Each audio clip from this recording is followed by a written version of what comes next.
By the way, this is starting tonight, we're having to change the format of the show. I am. The whole approach, because over the weekend, I went into a deep analytic session with a local psychologist.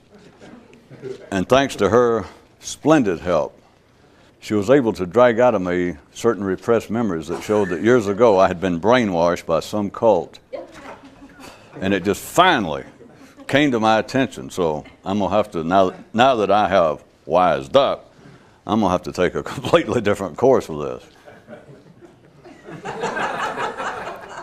Either that or sit back on the memories again.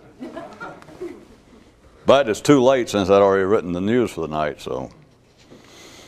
One man who for most of his life had been engaged in the search for the secret said that it was a mite easier back when he believed that there was always something else left to know rather than now, when he realizes that it is always a matter of that something left to do. Yes, noted a rejuvenated patient, I once was bulimic until I gave up food altogether.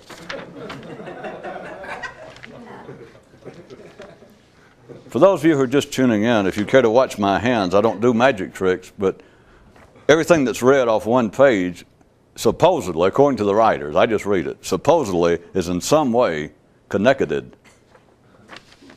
related. A man's normal state of consciousness, combined with all of the world it perceives out there, is like a roll of tape. One being the adhesive, the other the backing. And it doesn't matter which you see as being which. It all comes out the same and keeps you stuck right where you are. Everyone knows that you can't talk to an elephant and by your words make it aware of its pachydermian nature. Nor can you speak to a puppet and cause it to realize its inanimate captive condition. Yet men expect that somehow, in some way, their very essence can be verbally explained to them. But such is one of the glories of the mind, to confidently expect the impossible. Another difference between the seekers of enlightenment and those who've experienced it is that the former still consider themselves ill and in need of a cure, while those who've been there now understand that there is actually no such thing as that perceived mortal malady. Not being able to find a doctor makes an illness more tolerable.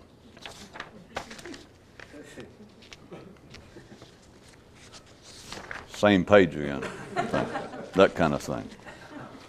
Only men, not individually conscious, consider the matter of theirs a closed question. Consciousness and telecommunications. As long as life can get you on the line, you're a goner. Through religion, men attempt to explain themselves by the introduction of extra-systemic supernatural forces, gods, and through psychology by the consideration of local, quite natural, external influences. And yet, neither offers conclusive satisfaction. One taking recourse in faith, the other in needed additional data. The body makes no measurements, while those of the mind are always incomplete, in that a tape never includes itself in its calculations. Long, long ago was a wondrous bird which sang songs never heard before. But as it evolved, it stopped its singing, but never forgot that it once had. It is only on such a basis that any creature can be truly called wondrous. The more does man become civilized and mentally oriented, the more do some discover and denounce what they perceive to be within him older physical traits that are now biodegrading and unacceptable. Words can talk a good game, but it still takes actions but it is still actions that must play it, no matter what rules the former have proposed. There are two ways you can picture what stands between you and a different state of consciousness. either you or everything else in the universe. And when the distinction between the two becomes increasingly blurred, you're getting cozily close. But if you want to know the full story, you're really getting close when you've passed the point of even thinking much anymore about what it is standing between you and it. There once was a knight who noted, after you've seen the inside of a dragon's mouth, from inside the dragon's mouth, there's not really much more to say about it.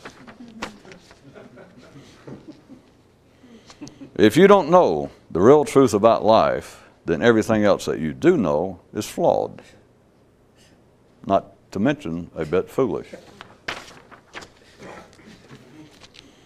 One man's theory is that most of people's problems are caused by them having too much free time on their hands.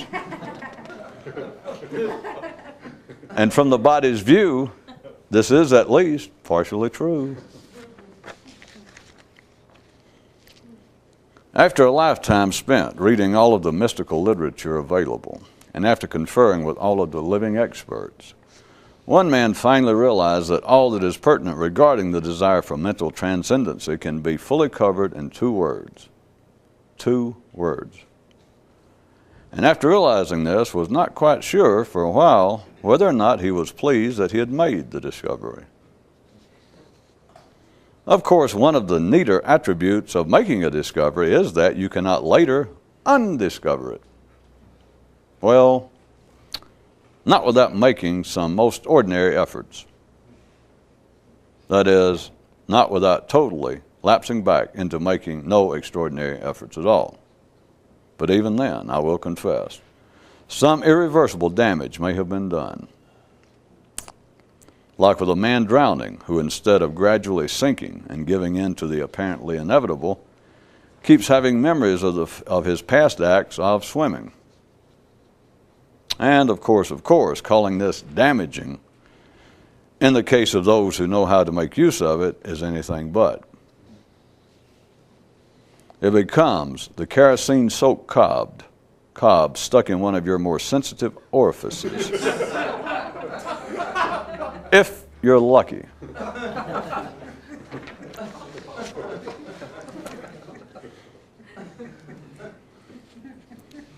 To pay someone else to mentally entertain you is to pay someone to stupid you. And you've got your own thoughts that'll do it for free. It's not demons, gods, karma, the stars, or malevolent forces that hold a man to his present state of consciousness, just the simple laws of physics. Beliefs are to the mind as pictures of food are to the stomach, and people will see what they want to see if they cannot locate the actual thing. Criticism and the matter of flight. As long as you find fault with the blue jays, the cuckoos, and the crows, you'll stay weighted down with bird shit and never get off the ground. And of course, if you think about the blue jays, the cuckoos, and the crows, you'll find fault with them. That's the name of that pretend aeronautics game. The assumed benefits of power, even when it is blind, deaf, and undirected, is that the captain of the Flying Dutchman can proclaim to the crew, I may not be able to get off this ship, but neither can you, and feel better for it. Anytime you look away, you're not looking at a real man's problem. By the way, for $2 more, I'll change the word problem to challenge. Or for a bit more effort on your part, it won't matter. Some health news. The benefits of hypochondria should be obvious. It's much easier to stay all worked up over worrying about the car's finish than it is to face the prospects of a valve job.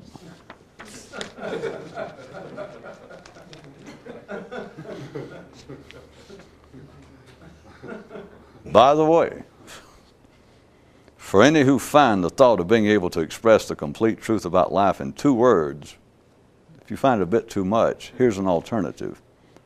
it can be fully covered with just one hand gesture.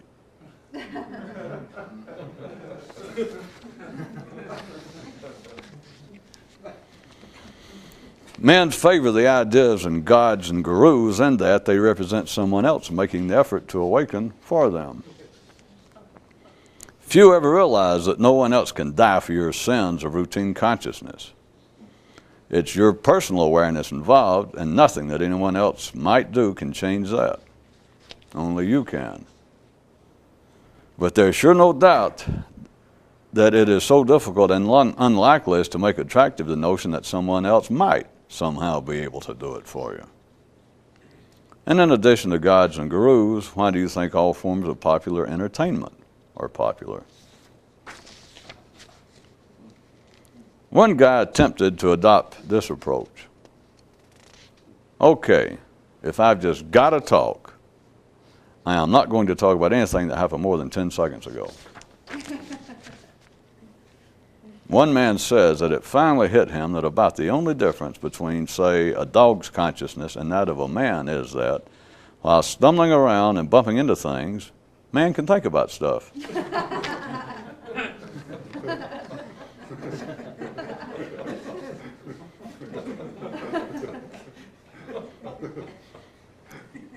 There are parts of the secret that are never spoken of, even by those who know it. The understanding of consciousness is the true field of archaeology. For usually a considerable period of time, those interested in the awakening are satisfied to merely be beat up on, as though well-deserved guilt will force them into enlightenment. It seems impossible to completely skip this stage, but one can be aware of it and hold it to a minimum. Before you know the truth about life, you're always looking for more than there actually is, which is the nature of thought. The question of their intentions doesn't enter into it. The simple fact is that anyone who insists that you need help and offers it is a danger to you. Consciousness and the sea. As long as you're alive, you have to row the boat. Even more so than sex and your own private thoughts, the enlightenment is the most intimate and personal experience possible for man. So much so that it can never be adequately shared or described. For every 100 people who will say that they want to know the truth about life, 99 of them have no idea what they're talking about. Okay, skip the niblets, down to the cob. Nothing means anything if you're thinking about it. Multiplicity and the single matter of what is. Once you know the truth about life, you can certainly speak of many things, but you're always talking about the same thing. A mystic once said to some interested people, even though I may refer to that sought-for state of consciousness as extraordinary, it is in fact, when you are in it, most ordinary indeed, and strikes one as undoubtedly one's proper condition. One man who for most of his life, that's page 1, he's back again. And some of you do not believe in reincarnation. There he is. One man who for most of his life had been engaged in the search for the secret. What if I just go through them all again? Said that it was a mite easier back when he believed that there was always something else left to know. I was talking to that guy I mentioned to you again, who I would think you should find of some interest since he is older than most of us and been engaged in this sort of activity all of his life as far as I can tell. And I happened to be talking to him again. And I brought up the subject of, did he know any secret? And he says that if there is a secret, when I say a secret, not the secret, but if there was some shortcut, if there was like a secret pill, a secret piece of information that a person, if they had it, or a trick, that would be a guaranteed jump from here to the state. And he said if there was, that no one on this planet, no human has ever located it. And then he pointed this out. You understand what we're talking about is a shift, complete shift of consciousness into the state wherein, as I was describing it, you can be conscious without comment. So I'll assume that he would accept the same description, but that's what we're speaking of.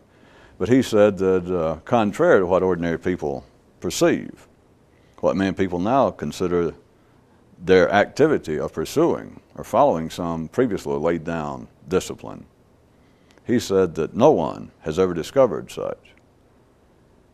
And then he went on to point out that for there to be such, let's just call it a magic pill. That is, that something, if you were interested in it, that there would be what would amount to a magical pill either literally or allegorically. Something that you could take and within a reasonable length of time be assured that it would take you from your present condition into that state, or let's just enlightenment. And he says, he points out that not only has no one ever found it, but that for such a thing to work, let's go ahead and call it a pill, he pointed out that the pill would either have to be a time machine or it would have to be a spatial, so what do you call it? Distorter, I guess is what he said. Something, I knew what he meant at the time. It would either have to be a time pill, a time machine. That is, you would either have to take it, and let us say that it worked within, well, if it worked in your lifetime, it would be sufficient. Well, let's say that it worked within a year or an hour, it doesn't matter. But he is saying if there was such a pill that would do that, then the pill itself would have to be a time machine in you. Because for it to work under the conditions as they are now, whenever that is, just as the whole universe is right this second, if there was such a pill for an interested man or woman who wanted that state, who wanted to know what it was, so that they'd know whether to press on. At any rate, if you took the pill, there was such a pill and it would work, and the conditions are as they are right now. Let's say the pill would work within 5 minutes, just to make so we can talk about it. What it would require is that that pill be a literal time machine, because for you to still be there spatially, for you to physically be standing here to take this pill, it would have to amount to a time machine, because what it would amount to would it would put you internally into the future. Because there is no such thing, according to him, as a magic pill that would take you there under the present conditions without it either distorting time, changing time, or space. And that was the second one. As I assume that most of you, well, to your experience, there is no such thing as a time machine pill. But you understand, it would have to remove you in time, because what it would be amounting to was if you physically stayed where you were, where you are now when you took the pill. Internally, you would have to move in time, because for you to be more conscious through a pill, not through some effort, but through this kind of pill, through magic, then internally you would have to move forward. You would have to move forward further than a lifetime. So internally, in some way, you would have to move. Let's say if you were just 30 years old, you're talking about, let's be on the safe side, you would have to move at least 100 years forward. That's what would have to happen for you to have such a pill. The other alternative would be that you would take the pill, and if were it not a time machine, then the pill would have to be something that would that would distort or even remove you spatially, because you cannot stay right where you are. Not that you're important, not that anyone's important, but here you are at one spot, taking up a piece of room, one position in the universe, and for you to suddenly, within minutes, go into another state of consciousness through something other than your own effort, through this magic pill, through this pill, it would physically have to move you. If it did not move you temporally, if you did not go 100 years in advance internally, while physically still standing here, the only other alternative, were there such a pill, would physically, you would have to disappear and end up somewhere else. You would have to go some other place in this universe other than where you are now for that to occur. Believing myself to have grasped the point he was making, then on your behalf, I said, well, and since you've been involved with this more than anyone we've ever met, what can a man do if there is no magic pill? And I brought up some of the more common known apparent disciplines and methods. I picked out meditation because he many times uses the term enlightenment, that state. And it's obvious he's not all that concerned with it, but that's his term, so it just rang a bell with me. And I said, going back to the basic Zen and general Buddhist and North Middle Eastern, Tibetan, all Indian, the idea that meditation, the idea of sitting and trying to focus one's attention, or in the alternative, if you want to look at it another way, of trying to calm the mind in such a way that it is not particularly focused on anything. And I asked him about that.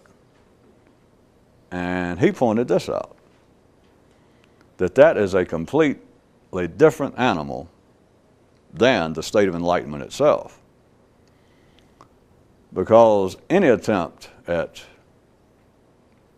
using meditation in its widest possible sense, any sort of apparent mental exercise, discipline, approach wherein you are directly attempting to affect your thinking under whatever guise, whatever name, he is saying is a completely different creature than enlightenment itself. And he explained it as enlightenment not offering a focused view on anything, nor is it offering a non-focused view of anything. What it presents to a person is a totally new way of thinking. That the way he puts it, that after at least one good dose of it, one good trip, or maybe several lesser trips, but he says after several times, and I think were he given more to the classical kind of description, he would just said once and be done with it, because this makes it too complicated and he gets too verbose sometimes. That's why I don't talk to him more often. Let me straighten out. I mean, he's not here to say anything about it, and I'm not going to actually misuse his words. A sufficient period of that particular state changes forever.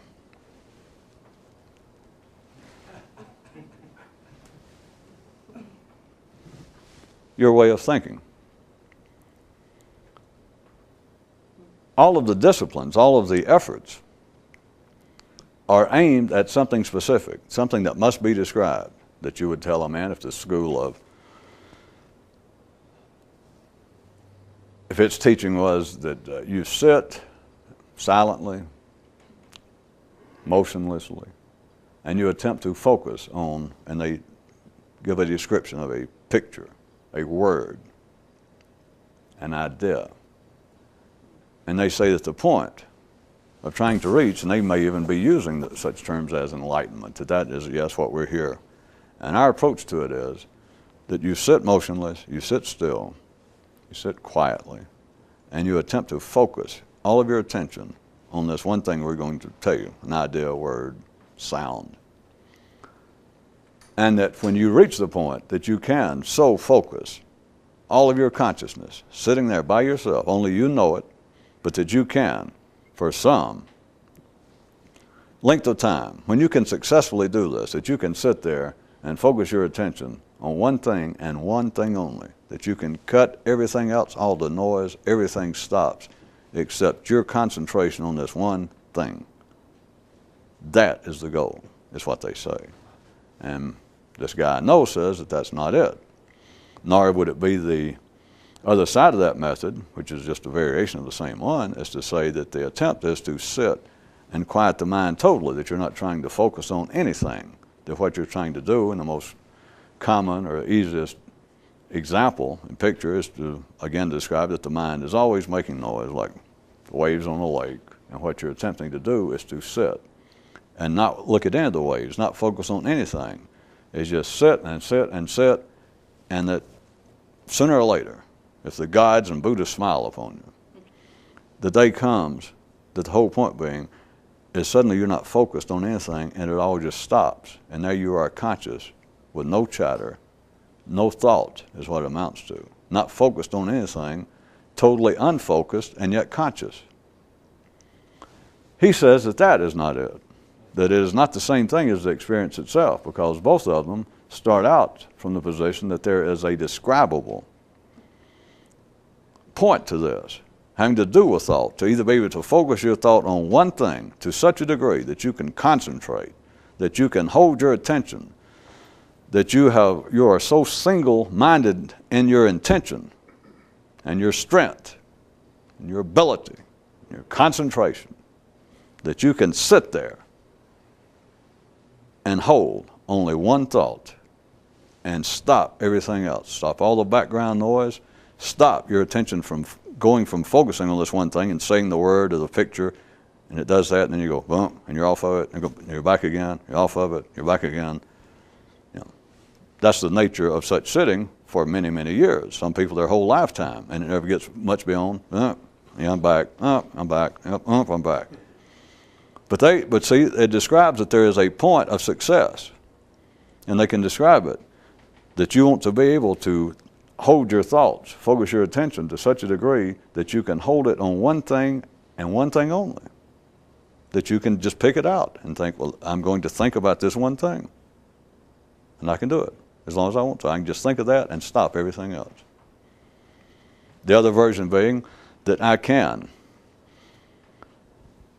It's sort of a passive other side of the same thing, because it's harder to say exactly what you're doing, in the sense that the first version you say, well, the point is we're giving you a word or a picture and you focus your attention until further notice. Success will be is when you can sit there, and you'll know it when it happens. It may take months, it may take years, it may happen the first day you come here and go in there and sit, says the headmaster of some school. It may happen to you, it has happened in the past by many reports, that you may leave here and go in there and sit, and before we ring the lunch bell, it may have happened to you, but it may never happen. But you'll know it when it does, because you'll be able to focus and you'll understand. There'll be no doubt, you won't need anyone. You'll know that right now everything's stopped in my consciousness except my focusing on that one thing that I intended to focus upon. That one sounds a bit harder or more vague to describe, because they can't tell you exactly what to do except just sit, be still, and what you're trying to do in a sense is just wear down the mind. It's just do not pay any attention, do not focus on any thought. Treat it all as though it is noise. Treat it all as though it is irrelevant. Pay it no mind, which you can have your choice of either school. Some people find one of them more egregiously disturbing and frightening than the other. And of course, some right-thinking people hear both descriptions and say, no thanks. That was a little Buddhist humor there, see.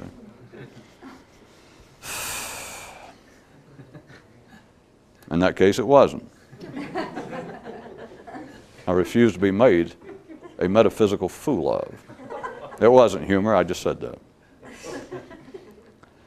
The other version sounds less specific in its direction, but it is simply that they have to tell you, sit. When you leave here, again, they say it may happen to you within an hour from now, the first day you're here, or it may take 10 years, or it may take a lifetime. But you simply sit, and you do not you try and keep your mind from following your thoughts. But by the same way, a person thinks their success for a long time, or their discipline, their exercise of this seems to be no more than, all right, they try to sit. And it's like, here's all that noise, all the waves going, like traffic noise. And rather than suddenly focusing on one wave, one thought, one car that went by, it's like momentarily, it's almost like you back off and you can see all this going on, all of the noise, all the movement, and you can back off and you're not focused, and then you fall back over and you're focused. And you go, no, I got to shake out of it. So it's just the same thing, but it's almost the other side of trying to focus your attention. As you're trying not to focus on it. But the best they can describe it is, if you reach a point where you cannot focus on it, it'll finally stop. It just goes, it deadlined, flatlines. He points out, the guy I was talking to, that although the methods, he was not using a critical tone of voice, but he pointed out this is not the so-called Satori, this is not the awakening, the enlightenment, the liberation itself, because it has no describable point to it. And it does not simply focus your attention or unfocus your attention. It changes the nature of attention forever. And of course, I throw in from my own view, it's like, just in case you don't think that Buddha could ever trip and hurt himself and holler, God damn, and then you can always take a nap. But the thing is, to use it in a simplistic way, that once it finally happens, to someone intending it to happen, of course, when it happens, it has, keeping in mind, you can always take a slight nap. It has changed, not your focus. It is not changed simply the way you think about certain things. It has changed the nature of thought. And if I may be so bold as to inject, it is generally what I have in mind when I speak about the foolishness of the mind taking life seriously. Because even considering the fact that you can always take a slight nap, you can take a slight nap if you really want to for years and still not be able to get over this. But even that notwithstanding, it has changed basically, according to him. It has changed radically your relationship to thought. Because after that, you can never fully again. Understand? I'm using dogmatic, unconditional words, but you can never fully again, a person who's had the experience, think about life, think about what you think about life, think about thinking itself, never again in the way in which you did. And it doesn't matter what the way was beforehand. Which, for a person to have this experience, it doesn't matter whether you're an Indian speaking Farsi or whether you're a German speaking German or a Brazilian speaking Portuguese. It doesn't matter what religion, it doesn't matter what culture, it doesn't matter anything about you. It's that after that, you can never again think as you did. And the really tricky part in that is you cannot ever think about thinking. Your whole attitude about what the mind is never again very solid. Or if I may say, it's never again very serious.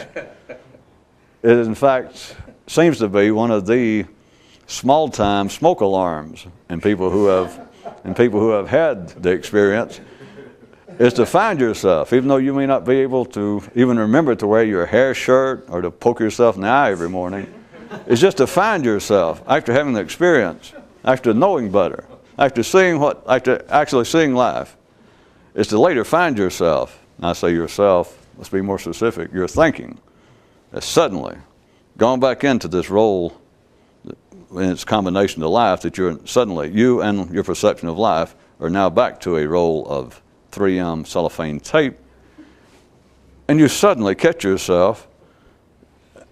And it's always, according to him, and I agree, I say always, at least 99-something% of the time, find yourself seriously thinking about, in a critical way, something serious in life. Something that is, well, by God, just serious.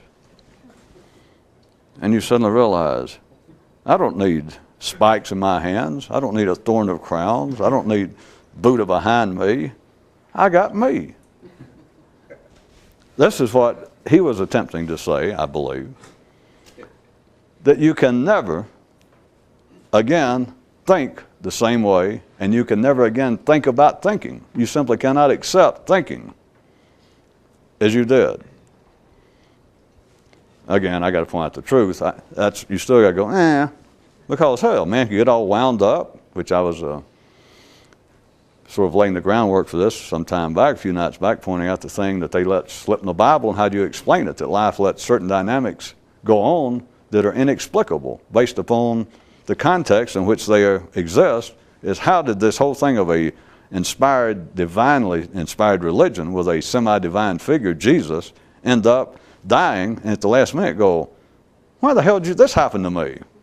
You know, this thing about whatever it is he's on the cross of, you know, oh, my Father, why have thou forsaken me? And what he was saying was, he realized, as we point out, if you remember, we took a vote and we all agreed, it is not beyond reason that a man up there with spikes driven in his hands, everybody spitting on him and throwing urine in his face, sticking him, and he's been dying, you know, they wouldn't go ahead and shoot him, that it's not completely beyond the pale of possibilities that even a man who had serious moments of the awakening would there right then look down and think, you know, I don't know, perhaps just a momentary ill thought towards some of the Romans or some of the people.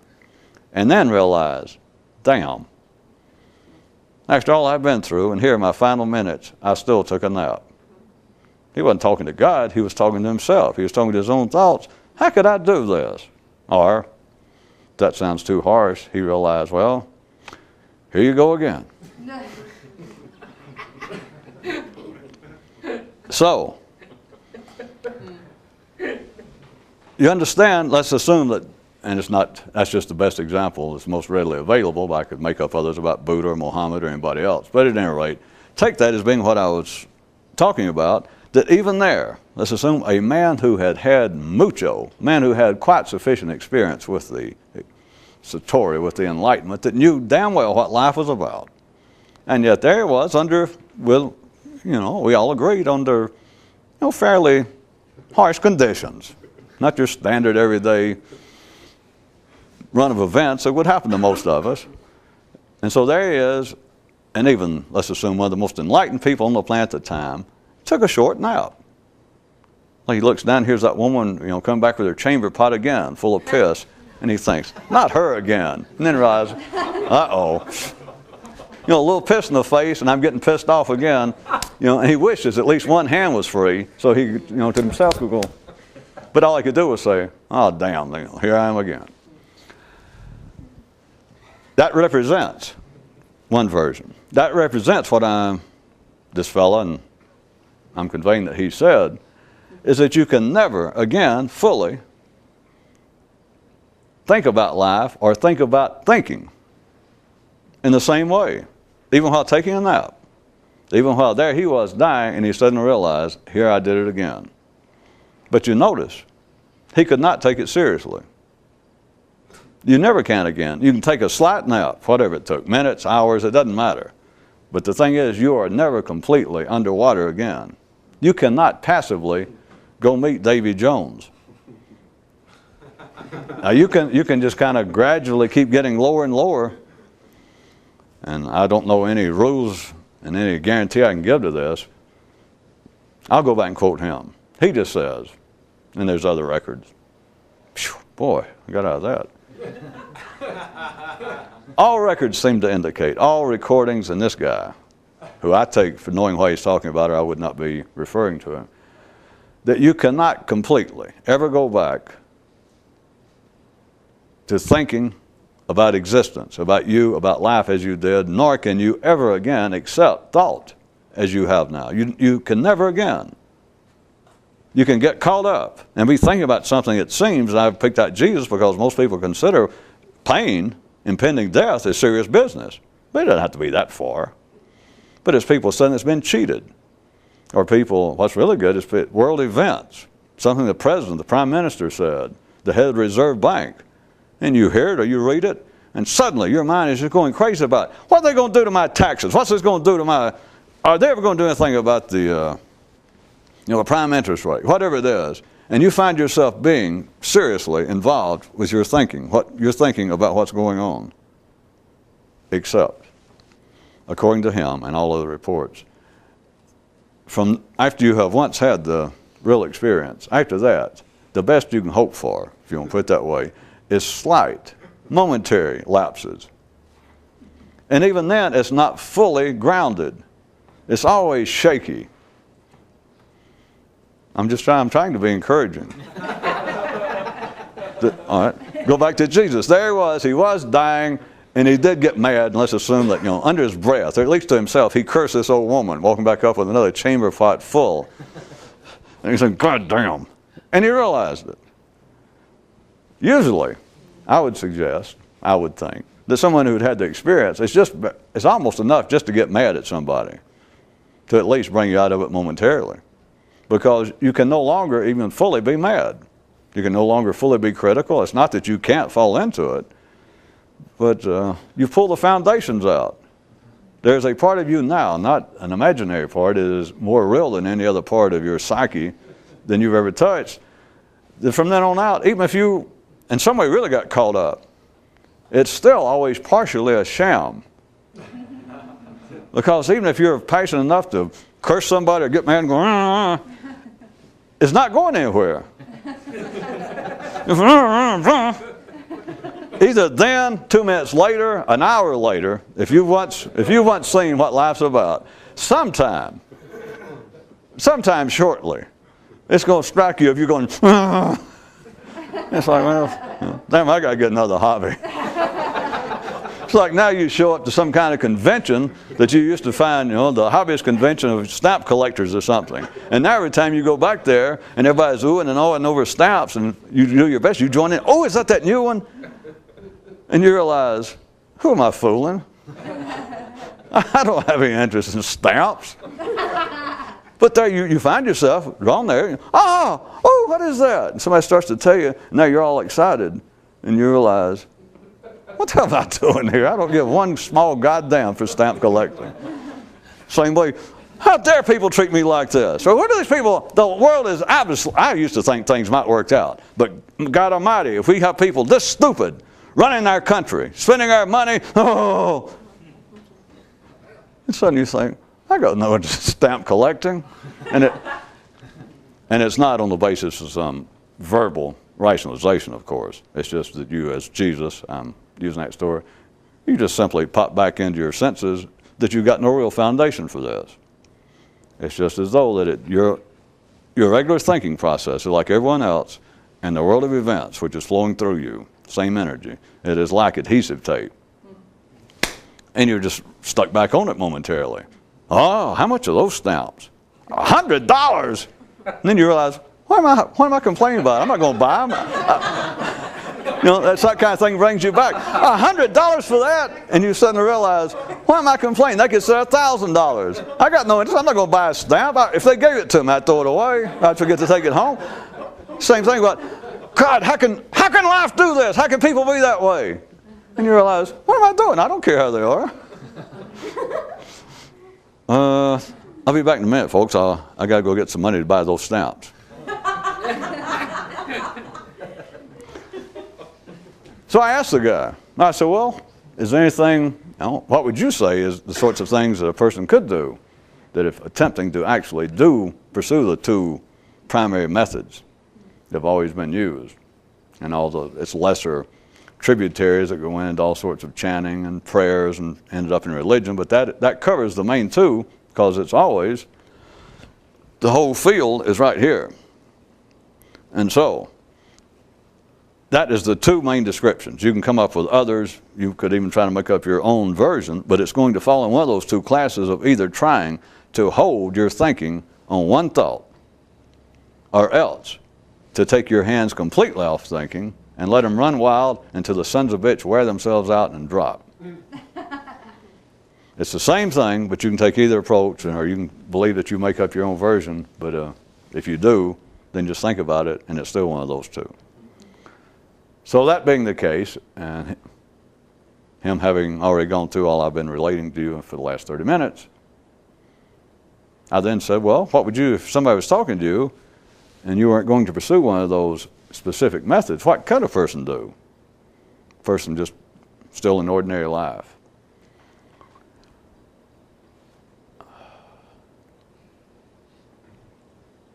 So when I asked him that, he got up and said, I got to go to the bathroom. And he said, order me another cup of coffee. And he didn't come back, I think. I'm surprised I didn't know where the story was going. Couldn't wait to hear it. That's it. And I sat there. Stiffed me for the bill. I had to pay the bill completely. Plus I had to pay for a cup of coffee that he'd even drank. I had to pay for that one. Oh, yeah. And then when I did finally, realize, or they'd been gone too long, I walked in the back there at the Huddle House, looked in the men's bathroom, he wasn't there, and even looked in the women's, he wasn't there. And there was no way out, so I couldn't figure because he had to come by me.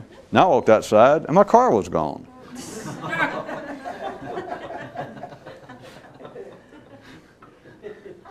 I knew I should have gone into fiction. So then I was sorely puzzled. So I walked back to inside, and there was this pretty good-looking waitress that had been serving our table.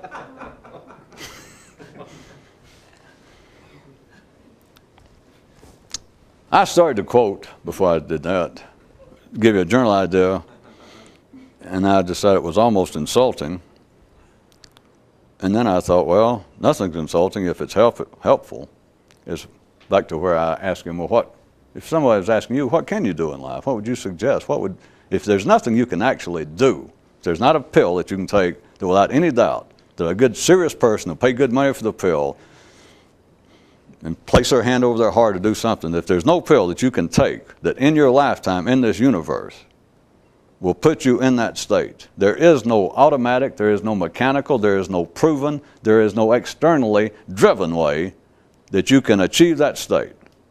If that's the case, and he said it is, and the case is of the two primary methods, all the historical methods used to attempt to achieve a state of enlightenment, if those two are not, even if their goal, what they promise is not the state itself, he says, which it's not.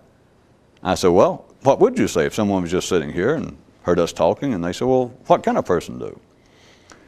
The reason I changed the story there in mid-story about him going to the bathroom and not returning is that I just, thinking along, I was reading several words ahead of what I was saying.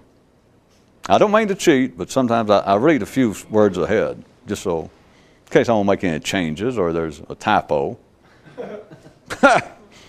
Or the possibility, as unlikely as it sounds, of a misspelling. I at first decided that I was getting a bit too simplistic of what I was going to quote him as having said, but as I said, now I have changed my mind. Plus, he finally came back. I don't know where the hell he was hiding, but he finally came back to the table. And he said, I thought about what you said. And he said, what I was going to answer at first might strike you as too simplistic and crude. And I thought, what a coincidence, because that's what I was thinking. Of course, it's hard to explain how I was thinking that tonight while talking about him doing that. You understand? Well, a little Buddhist science fiction, since my attempted Buddhist humor went over so well. I said no, because anything that might be useful is never too crude or too simplistic. He then pointed out that another prime distinction, I don't know, maybe he's been watching me, the show, the prime distinction between religion, which would seem to be sort of the common, or what many people assume should be the active, the public, the organized, the reliable, the civilized form of mysticism would be religion in one form or the other. He was pointing out the difference between that and those actually individually involved, dedicated to achieving the state. That one of the prime differences is that religions are involved with behavior, that their concern is over behavior. And I said, yeah, I agreed. And he says, whereas this has almost nothing to do with behavior. And I said, well, press on, please do. And he said, but the interesting thing that he was going to point out was that all of the behaviors covered, and especially the behaviors either encouraged or prescribed by all the world's religions, he says it doesn't matter which one, if you think about them, just pick them out. The kinds of behaviors that they really either encourage or discourage, that those behaviors, anybody attempting to achieve the state, if they have nothing else to do, would do well to at least recall those, because they are based upon the reality of what would be a man's behavior were he more conscious.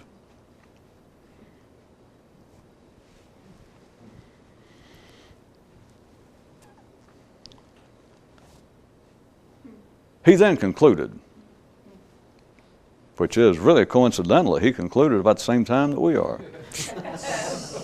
There is mysticism for you. Ooh. Well, he did.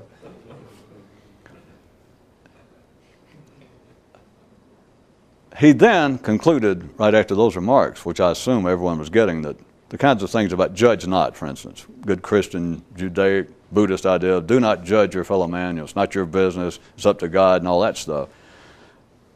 Of course, they really mean it's like, well, keep your ideas to yourself. Just because your fellow man may be a heathen or live some sort of behave in such a way that you disapprove of, and it may be wrong, but don't get involved with it. Do not act on it. Do not go out to your fellow man. You might invite him to church. You might try to give him a nice word of reprimand, or, may I give you a hint? And of course, he's an average person. He's going to say, bug off. That's a little Southern Baptist humor. Of course, they use a stronger term than bug off, but I don't use it on a family TV show.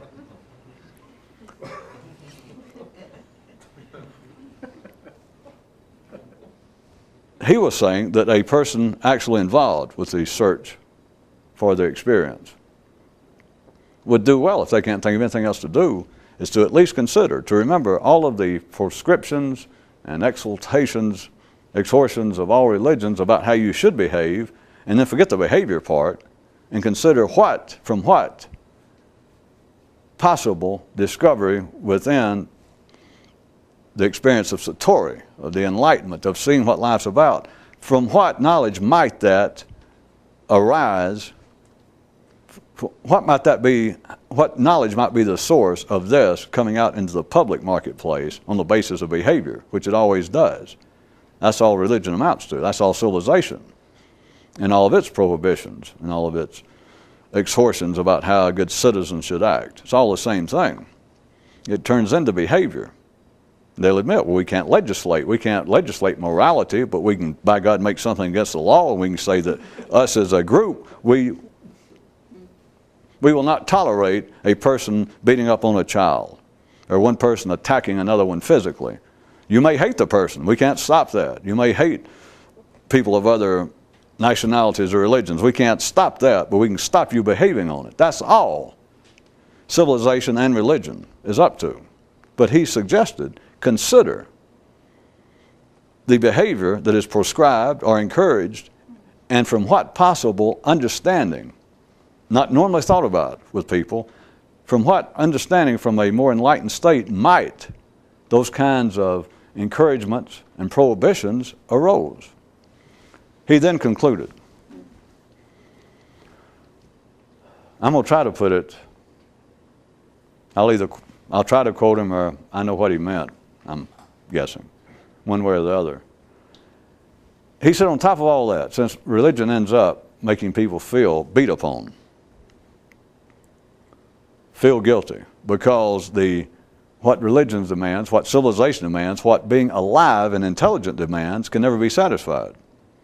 It's not the fault of religion, it's not the fault of civilization, it's not the fault of anybody. If you're alive and you're generally wound up and intellectually active to the average degree, you cannot be satisfied. And that's part of the benefit, part of the use of religion, etc., for those of you who didn't get it in one of my news items, that the inability to find a doctor makes illness more tolerable. As long as you feel like that you are feeling guilty, as long as your sensation is I'm feeling guilty because I'm trying to live a good Jewish, Catholic, Muslim life, and I can't do it, that the source of your guilt, as well-founded as it may be, but that your feeling of uneasiness is because of your relationship to something external to you, the church, or civilization if you're not religious, that I'm not a good citizen. I am not maybe just a humanistic philosophy, sans any supernatural take on it. But you're aware of the fact that you're constantly cursing people, hating your fellow man, disapproving. And so, but your feeling is, well, I'm not living up to the humanistic philosophy. That's always that my feeling of dissatisfaction, it makes it more tolerable to believe that you're trying to satisfy something external to you and you've yet to measure up. If you can't find a doctor, it makes that kind of illness more tolerable. That again is a cutoff point between people actually involved with this, irreversibly so. Well, once you see what life's about, you understand that there is nobody satisfied. But he was saying, in conclusion, and he warned me that tape would run out by the time I got here, and by God, he was right. You think he doesn't know something? I told you he was sharp.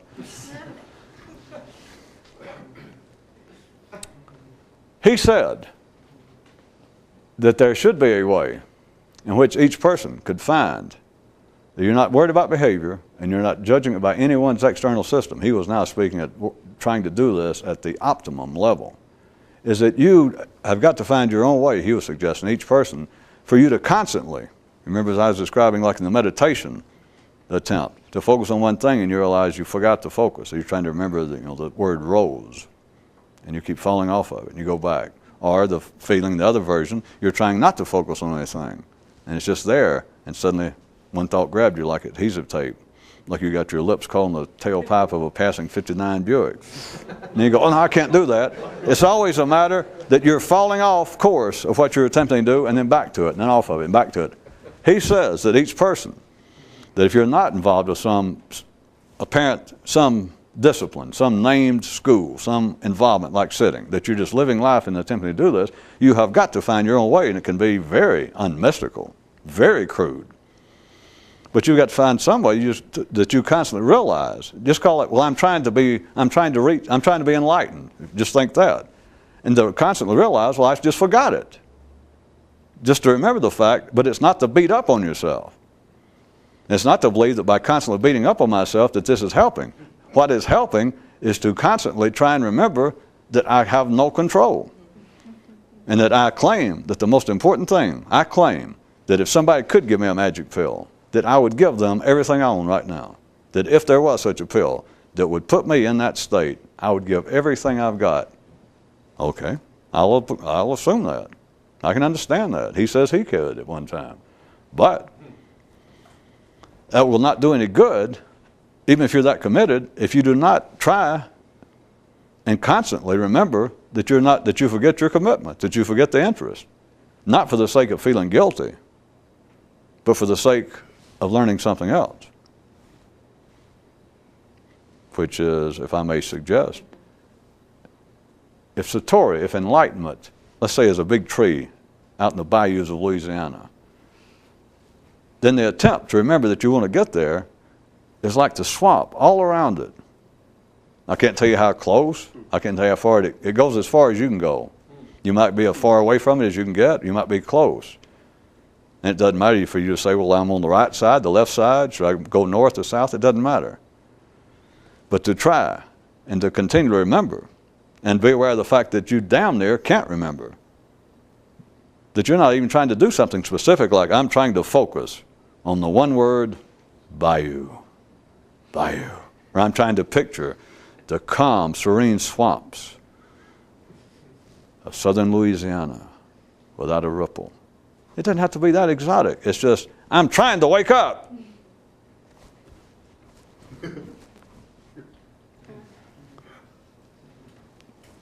That's when he did leave and left with the attitude, which I couldn't really say anything afterwards. I had no follow-up to it, that what are you going to do other than that? Until you find yourself hugging the tree or find the tree hugging you.